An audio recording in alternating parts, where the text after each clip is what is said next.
Chapter 4, Mishnah 6.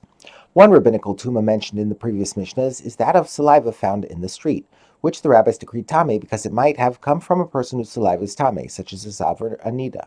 The saliva of such a person is an ava tuma and transmits tuma to a person who touches, carries, or moves it. Our Mishnah discusses additional tuma doubts regarding saliva found in the street.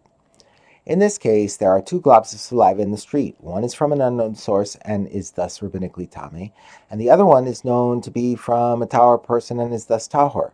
A person came along and touched, carried, or moved one of these globs of saliva, and he does not know which. What is the law? First, the law where the doubt is in a private area. The law is that we suspend terumah on account of the person touching, carrying, or moving one of them in a private area. That is, if a person touched, carried, or moved one of these two globs of saliva in a private area, and then touched terumah, the terumah is suspended, neither eaten nor burned, because it is an unresolved tuma doubt in a private area.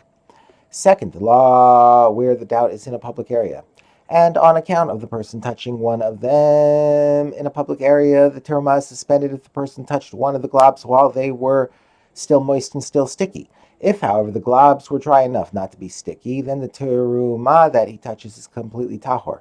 But on account of the person carrying one of them, the terumah is suspended.